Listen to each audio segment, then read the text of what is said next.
When Warren Buffett speaks, I listen. And if you don't know who he is, well, he's just one of the richest men in the entire world. Oh yeah, and he's also one of the greatest investors of all time.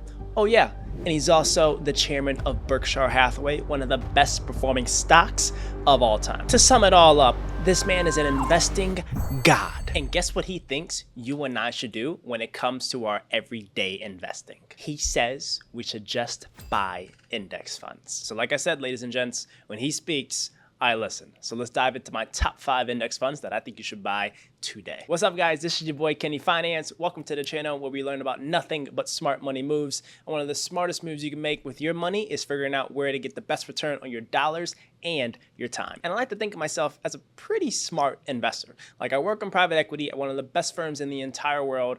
But the thing is, the smartest investor of all time tells us we should just buy index funds, so now I'm questioning my career decisions. So this video, hopefully by the end of it, is going to convince you as well as myself of why I should quit my job, take all my money, and put it into these 5 index funds and sail to the sunset. Just kidding. But what we're actually going to talk about is 1, outlining what is an index fund. 2, I'm going to give you guys my top 5, and these aren't things that I'm just pulling up from the internet and just tossing in front of your face.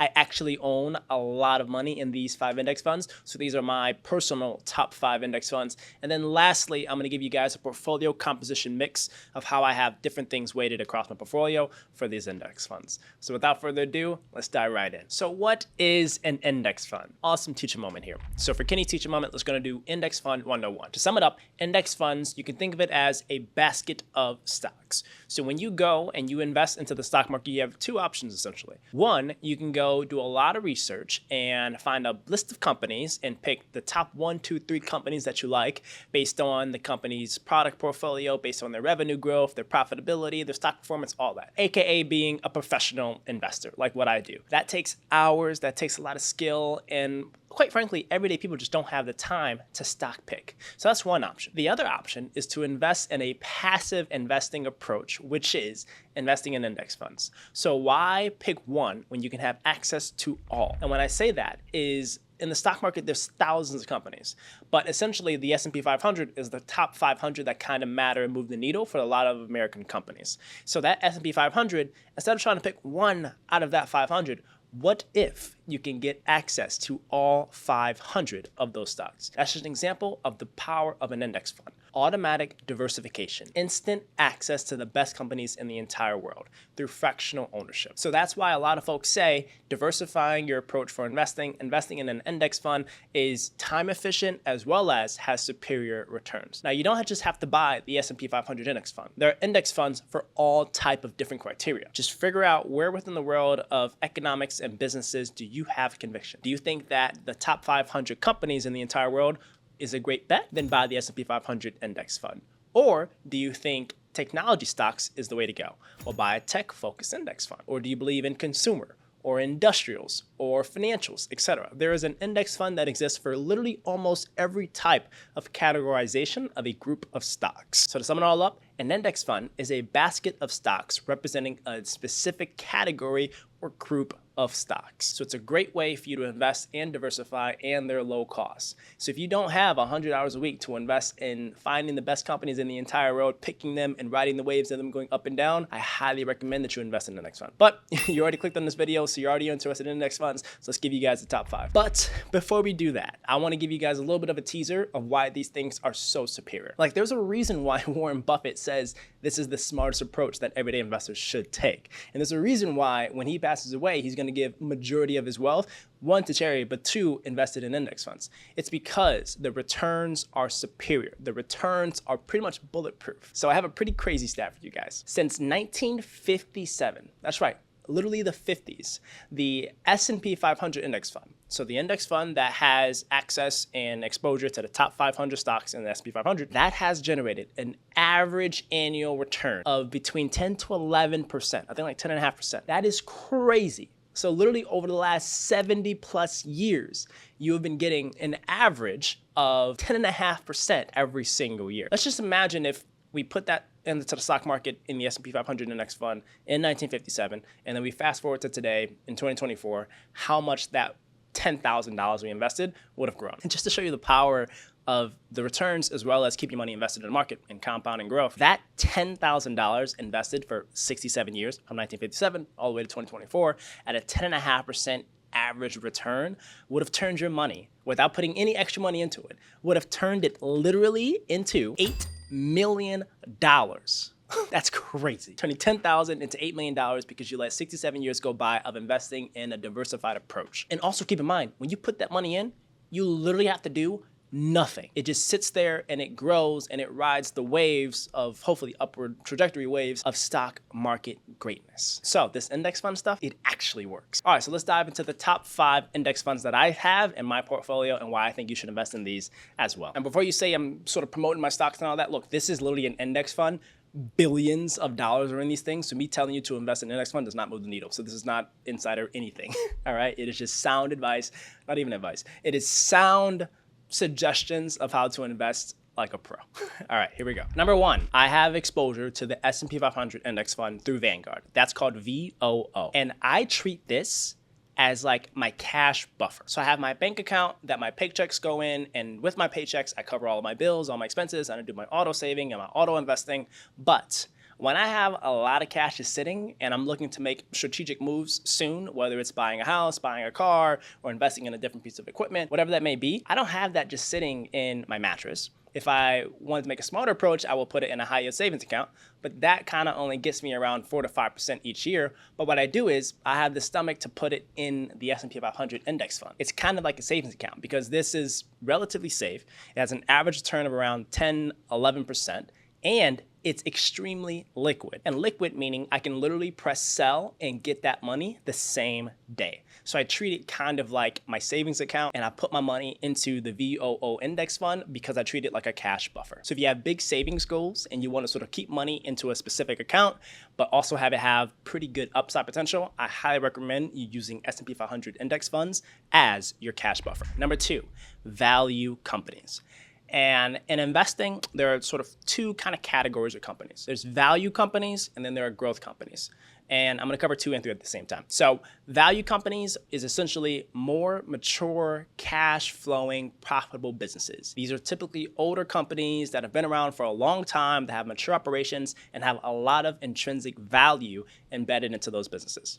Think of these as your Walmarts, your Home Depots, your Berkshire Hathaways, like old school value companies that have been here for 100 years and are going to be here for 100 years from now, right? The value-oriented companies. And that has an index fund, and that's called VOOV. It's also by Vanguard. And I like Vanguard because Warren Buffett likes Vanguard, so I like Vanguard too. But there are other providers like Fidelity and iShares, etc. But I just trust Vanguard because I think it's the easiest and best approach, and I can quickly buy those things on Robinhood. Now moving on to growth. Growth are more growth-oriented companies that have higher upside potential. These are typically earlier, younger companies, a lot more technology companies, but things that have rapid growth potential. Home Depot is not going to grow 100% year over year, but something like AppLovin or NVIDIA, they have potential to grow year over year, 50, 100% plus. So I have exposure to both value-oriented companies as well as growth-oriented companies. And for the growth index fund, that one is ticker VUG. Next, moving on, MAG7. So MAG7 stands for the Magnificent 7 stocks in the stock market. And these are pretty much all technology companies.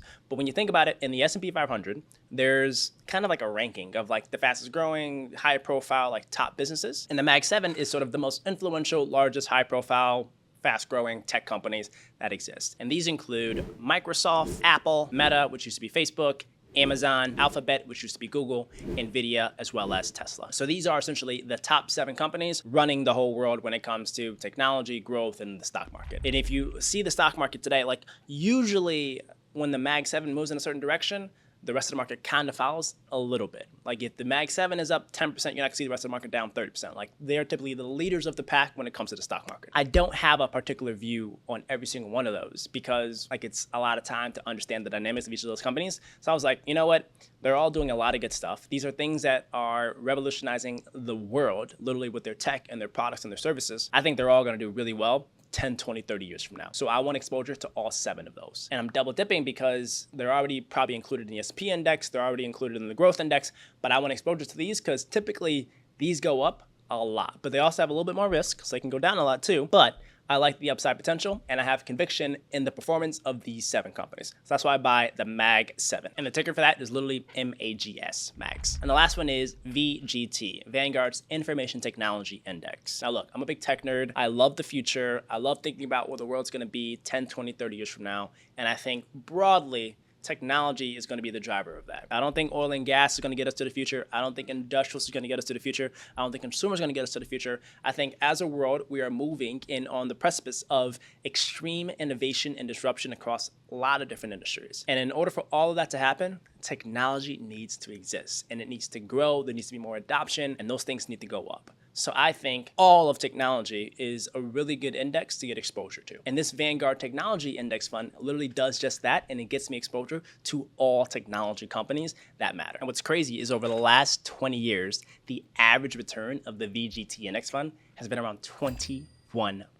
That is double what the S&P 500 index fund has generated. Now that, my friends, is a pretty safe bet over 20 years. I like this. I like where things are headed. So there you have it. So for my cash buffer, I do VOO, which is the S&P 500 index fund, and I treat it just like cash because it's very liquid and has around 10.5% average performance.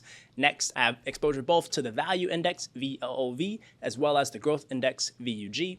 And then the next two are sort of my alpha buckets. I have exposure to the MAG 7, which is the Magnificent 7 companies, or the top 7 companies running the stock market. And then lastly, the Technology Index Fund, VGT. So those are my top 5. All right, and then lastly, let's wrap this up by walking you through my portfolio composition. So for my cash buffer, or the S&P 500 index fund, I have about 30% of my portfolio in that particular index fund. And then for the value as well as growth index funds, I typically do 50% in each. So 50% in the value stock, and then 50% into the growth stocks. And then for MAG 7, since this one is a little bit more of like a pretty hyper alpha bet. For that, I typically do 10% in the MAG 7 index fund. Now, keep in mind, those things could go like up 20, 30% one year, but down 20, 30% another. So for the ones that are typically more risky, I do a little bit of a lower weighting in my portfolio.